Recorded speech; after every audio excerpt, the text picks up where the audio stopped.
In this lecture, we will move on to the different water lifting devices. The water lifting devices are used to lift the water from a lower level to a higher level. There are two major types of water lifting devices. One is indigenous water lifting devices and the other one is mechanical water lifting devices or pumps. So there are different principles for lifting the water from a lower position to a higher level. And the major principles for lifting or moving water are direct lift, displacement, creating a velocity head, example centrifugal pump, using buoyancy of a gas, example airlift pump, gravity, etc. So by using all this principle, we can lift the water from a lower level to a higher level. Each of the water lifting devices uses different principles. The lifted water is majorly used for two purposes: domestic purposes and irrigation purposes. Irrigation is the most important use of the lifted water. So the efficiency of all irrigation schemes depends upon the type of water lifting devices used and the efficiency of the devices. Now we will move on to the classification of irrigation water lifting devices. As I have said earlier, there are two types: indigenous water lifts and mechanical water lifts or pumps. So the indigenous water lifts are again classified into three: low head, medium head and high head.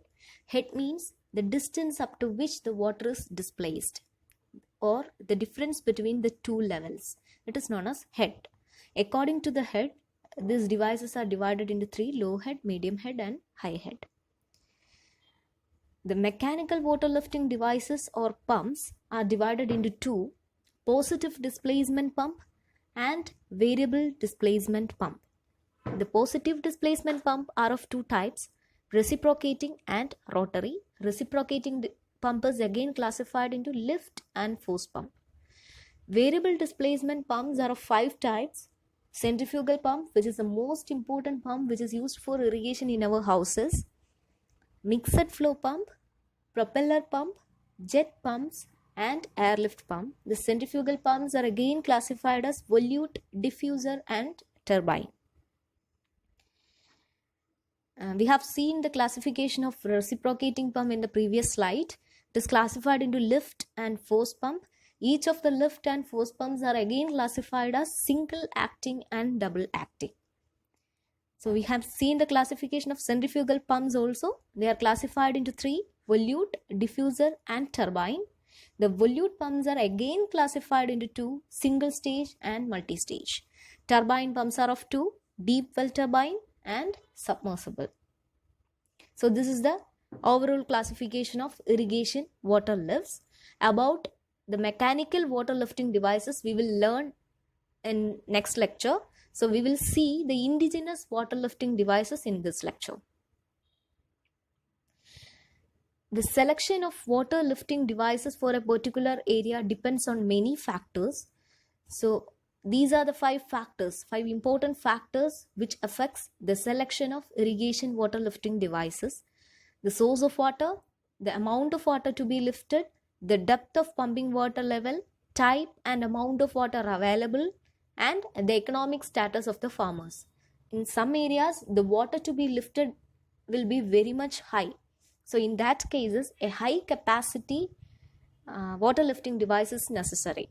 In some other cases, the farmers may not be that much economically stable for using a high cost water lifting devices. In that case, we have to choose a cheaper one. So now we will move on in detail about the indigenous water lifting devices. As I have mentioned earlier, there are three types: low head, medium head and high head. The low head means the water is lifted up to a height of 1.2 meter.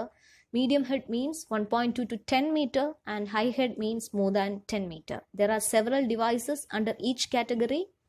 Under the low head, water bowl, water scoop or shovel, suspended shovel or scoop, swing bucket, thone, water ladder, Archimedean screw. Under medium head, Persian wheel, chain pump, rope and bucket lift with self-emptying bucket, counterpoise lift or shadow. and a high head, rope and bucket lift is available. So among these, the most important one we will discuss in the upcoming slides. So first we will move on to the low head devices, which has a head limit of 0.2 to 1.2 meter. The first important low head indigenous water lifting device is swing bucket or swing basket.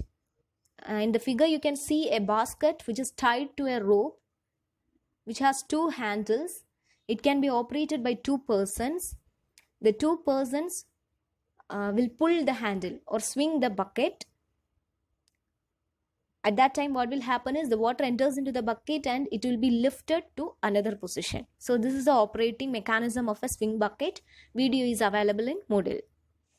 The maximum capacity, average discharge capacity of the swing basket is 14,000 to 19,000 liter per hour, and the optimum capacity to lift is 0.3 to 0.5 meter. The optimum head is 0.3 to 0.5 meter. The second important low head device is dhoni. In this case, there is a small boat-like structure with an extended end. At the extended end, there will be a man operating a handle which is tied to the boat.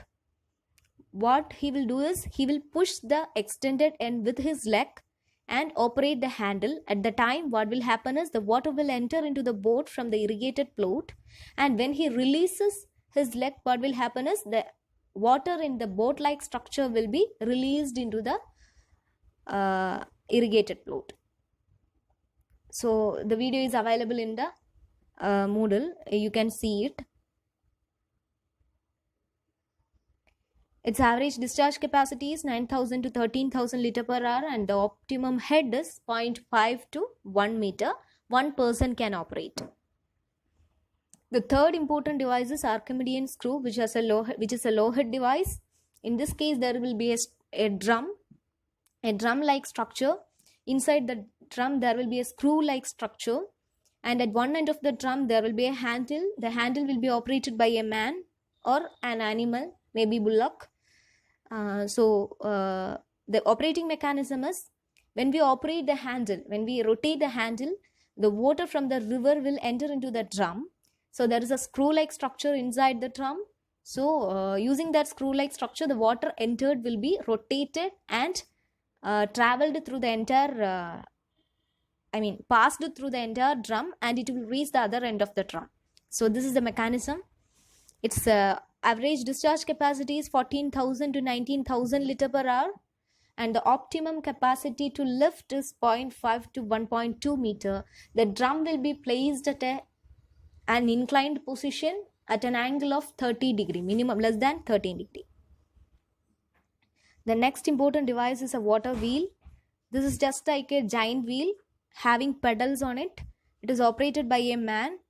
He will rest his foot on the pedal and the wheel will be rotated. At the same time, what will happen is the water from the other end will be passed to the downstream position. The average discharge capacity is 40,000 to 50,000 liter per hour, and the maximum or optimum head is 1 to 1.5 meter. That is, it can lift water up to 1.2 meters. It can be operated either by man or human or animal. Now there are some limitations for the low head devices. The main limitation is it can lift water only up to 1.2 meter, and it is a slow process which is inefficient, and it can be operated by man or an animal. Now we will move on to the medium head devices, which can lift the water up to 10 meter. So first one is a Persian wheel. This is just like a water wheel which consists of a number of buckets at the periphery of the wheel. In this case, the wheel will be rotated by bullocks or human. While the wheel is rotating, the water will be filled in the buckets and it will be displaced from one point to the other. So this is another figure. The maximum or average discharge capacity of this Persian wheel is 14,000 to 19,000 liter per hour, and the maximum head will be 10 meter. It can lift water up to 10 meters. The capacity of a single bucket attached to the periphery of the wheel is 7 to 14 liter. It is mostly used in the northern part of India. Video is available in Moodle. The second medium head device is the chain pump. This is somewhat same as that of the Persian wheel. This has two wheels in it, and a chain will be running between these two wheels. The chain consists of leather discs or washer attached to it. There is a cylindrical pipe at one end. What will happen is the wheels will be rotated, so the chain will move along the wheel, and the discs will also be moving. When the disc moves, the water from the river will be displaced along with the discs, and it will be discharged at the discharge end. Video is available in Moodle. The optimum capacity to lift is 6 meter, and the discharge rate is 15,000 to 20,000 liter per hour. The distance between two washers or discs is 25 centimeter, and the pipe diameter will be 10 centimeter. Another medium head device is the rope and bucket lift with self-emptying bucket. This device consists of a bucket along with a bag. So in this case, it will be operated by a pair of bullocks. The bullocks will be moving along a slanting position nearer to that well. When the bullock moves away from the well, when the bullocks moves towards the well, what will happen is this bucket with the bag will be dipped into the well, and when the bullock moves away from the well, it will be transported to the upper position, and the bag has a capacity of self-discharging, and it will discharge the water to the upper end. So video is available, you can check it. The optimum capacity to lift is 4 meter to 6 meter, and the average discharge capacity is 10,000 to 15,000. It is generally used in South India. Another important medium head device is the counterpoise bucket. In this case, there is a lever pivoted to an arm, and at one end of the lever there is a bucket attached to a pole and rope, and at the other end there will be a counterweight. At the bucket end, there will be a person operating the bucket. He will force the bucket into the water, and when water is filled, he will release his hands. At that time, what will happen is the counterweight will act, and it will move the water bucket along with the water to an upper position, and it will be discharged to the canal. So here is an equation given. You have to study that equation. And its optimum capacity to lift is 4 meter, up to 4 meter, and the average discharge capacity is 8,000 to 11,000 liter per hour. It can be operated by a single man. And we will move on to the high head devices. It can lift water above 10 meter. The major high head device is the rope and bucket lift. We have seen it earlier in low head devices and medium head devices. The same thing with a large capacity bucket it will be using. It is also known as charaza. It is mainly used in Rajasthan areas. Its average discharge capacity is 6,000 to 10,000 liter per hour, and it can lift water up to 30 meter. The capacity of the bucket will be slightly larger than the other ones we have seen earlier. The capacity will be 100 to 150 liter. So this is all about the indigenous water lifting devices. The videos for all the major devices that we have discussed here will be given in Moodle. You can check it. Thank you.